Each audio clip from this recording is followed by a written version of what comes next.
በስመ አብ ወወልድ ወመንፈስ ቅዱስ አሐዱ አምላክ አሜን።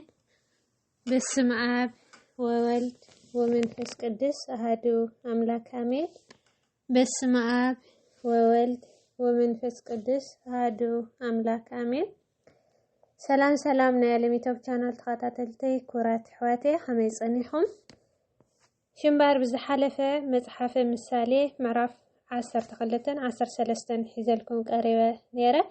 ለማዓልቲ ሒዘልኩም ዝቐረብኩ መጽሓፈ ምሳሌ ምዕራፍ 14 ናብኡ ከብለኩም። ለባም ሰበይቲ ቤታ ትሃንጽ ዓሻ ግና በገዛ ኢዳ ተፈርሶ።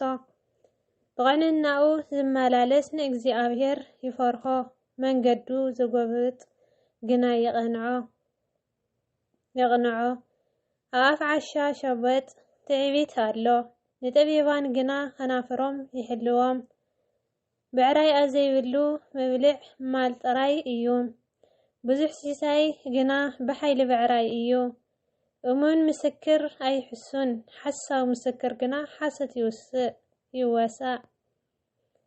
መላገፂ ንጥበብ ይደልያ እሞ ኣይረኽባን፣ ንኣእምሮኛ ግና ፍልጠት ኣይሽግሮን። ካብ ዓሻ ረሓቕ ኣብኡ ከናፍር ፍልጠት ኣይክትረክብን ኢኻ። ጥበብ እትለባምሲ መንገዱ ምፍላጥ እዩ፣ ዕሽነት እቶም ዓያሱ ግና ጠበራ እዩ። እቶም ዓያሱ ብሓጢኣት ይዋዘዩ፣ ኣብ ማእኸል እቶም ቅንዓት ግና ጽቡቕ ፍቓድ ኣሎ። ልቢ ንምረቱ ባዕሉ ይፈልጣ፣ ኣብ ሓጐሱ ከዓ ጋና ኣይሓውስን። ቤት ረሲኣን ይዕኑ፣ ድንኳን ቅንዓት ግና ይዕንብብ። ንሰብ ቅንዕቲ ትመስሎ መንገዲ ኣላ፣ መወዳእታኣ ግና መንገዲ ሞት እዩ። ልቢ እናሰሓቕካ እውን ይጉሂ እዩ፣ መወዳእታ ሓጐስ ከዓ ሓዘን እዩ። እቲ ብልቡ ዝዓሉ ብመንገዱ ይጸግብ፣ ደግ ሰብ ድማ ካብ ርእሱ እዩ። ገረ ሰብ ንኹሉ ቃል ይኣምን፣ ለባም ግን ንስጉምቱ ይጥንቀቐለን። ጠቢብ ይፈርህ ካብ እኩይ ድማ ይርሕቕ፣ ዓሻ ግና ደፋርን ኣማን ርእስን እዩ። ኮራይ ሰብ ዕሽነት ይገብር፣ ተንኰለኛ ከዓ ይጸላእ። እቶም ደናቁርቲ ዕሽነት ይርስትዩ፣ ለባማት ግና ፍልጠት ዘወዶም እዩ። እቶም እኩያት ኣብ ቅድሚ ሰናያት፣ ረሲኣን ከዓ ኣብ ደገታት ጻድቃን ይዳኑ። ንድኻ ብጻዩ እኳ ይጸልኦ፣ ፈተውቲ ሃብታም ግና ብዙሓት እዮም። እቲ ንብጻዩ ዝንዕቕ ሓጢኣት ይገብር፣ ንድኻ ዝርሕርሐሉ ግና ብፅእ እዩ። እቶም እኩይ ዝሓስቡ ኣይጋገይን ዶ እዮም?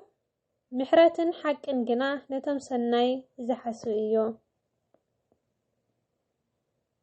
ኣብ ዕዮ ዝበለ ረብሓ ኣሎ፣ ዘረባ ከናፍር ግና ናብ ረሲእነት ጥራይ የብጽሕ። ሃብቲ ንጠቢባን ዘውዶም እዩ፣ ዕሽነት እቶም ዓያሱ ግና ኩሉ ግዜ ዕሽነት እዩ። ሓቀኛ ምስክር ነብሳት የድሕን፣ ሓሰት ዝዛረብ ግና ንጥባር ጥራይ እዩ። ጽኑዕ እምንቶ ኣብ ምፍራሕ እግዚኣብሔር እዩ፣ ንደቁ ከዓ ጸግዒ ይኾኖም። ካብ መጻወድያ ሞት ከተምልጥሲ፣ ፍርሃት እግዚኣብሔር ናይ ህይወት ፈልፋሊ እዩ።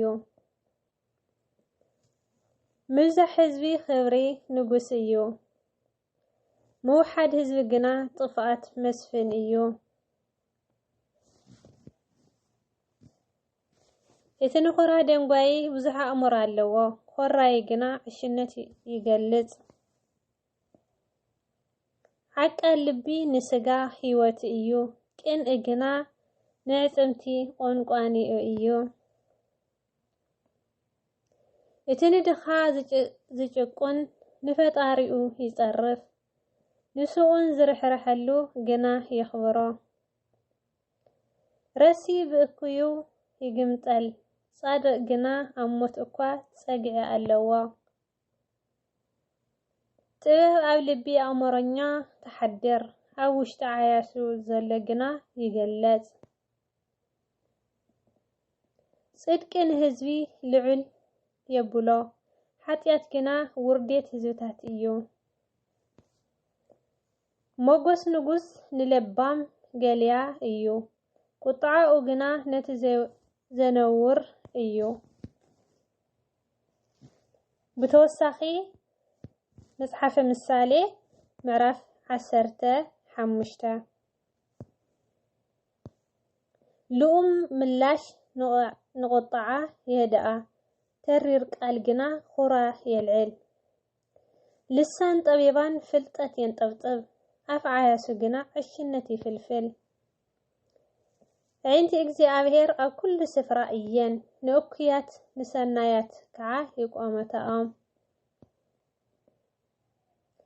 لزبت لسان هيوت إيا كينان لسان جنا نمنفس تسورو عشان تقسات أبوه ينعقو زلف زغبل جنا أمرنيا يخون عبيد صادق بزح مزقو اللو عبتت رسيان جنا هو كتالو كنافر طبيبان فلطت يزرقحا لب اتم عياس جنا أي كأمن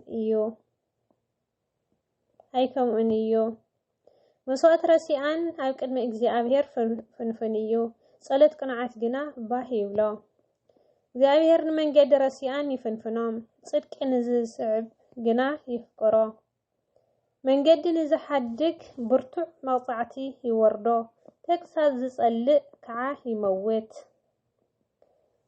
سيولن معمقن ኣብ ቅድሚ እግዚአብሔር እዩ ልብ ደቂ ሰብ ግዳ ክንደይ ኣዝዩ መላገጽ ተግሳጽ ኣይፈትን ናብ ጠቢባን ኣይከድን ሕጉስ ልቢ ንገጽ የብርሆ ልብ እንተ ጓሃየ ግና መንፈስ ይሰብር ልብ ኣእምሮኛ ፍልጠት ይደሊ ኣፍዓያሱ ግና ዕሽነት ይምገብ ኩለን ዕለታት እቲ ሕዙን كفات إيان حجوس لب الزلة وجنا كل جزء تسبل معد إيو كعابي مزجب مسوكتسي حدت مسفرهات إجزابير يحيش كاب سبوح بعراي مصلئي صحلي حملي مسفقري يحيش كراي سبك إيقوا يلعل عك الجنا بأس يهدئ ودنا هكاي كم حصى أشوخ إيو من قد قنعت جنا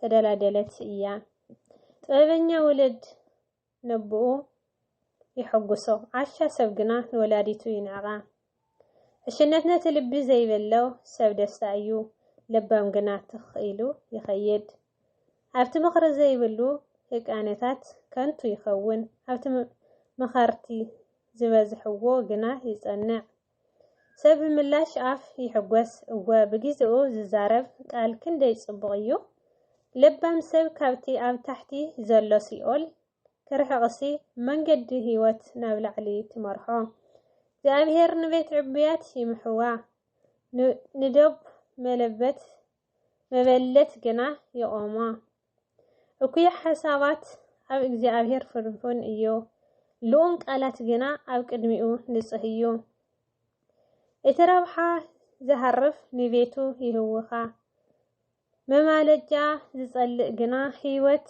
ينبر لب صادق زملسو يحسب أف رسيان جنا حسهم يفلفل እግዚአብሔር ነቶም ረሲአን ርሑቆም እዩ ንጸሎት ጻድቃናት ግና ይሰምዖ ርሑቅ ቁላሕታ ንልቢ ሕጉሶ ብስራት ንዕጽምቲ ይሰብሖ يسبحو እተናቢወ ዝመርሕ ተግሳጽ ትሰምዕ እዝኒ ኣብ ማእኸል ጠቢባን ትነብር እቲ ተግሳጽ ዝኣቢ ንነፍሱ ይንዕቃ ዘለፍ ዝሰምዕ ግና ይልብም فرحات እግዚአብሔር ናይ ጥበብ ትምህርቲ እዩ ንኽብረት ከዓ ትሕትና تقدمه أمين خمزي لنا تقدس قالوا ناي قال بعل بيت للإግዚአብሔር أملاخنا استخبرن استمسكنن يخون كاوزي بزح نمهار تسفى يقبر بخالي فيديو سكاز مزه سناي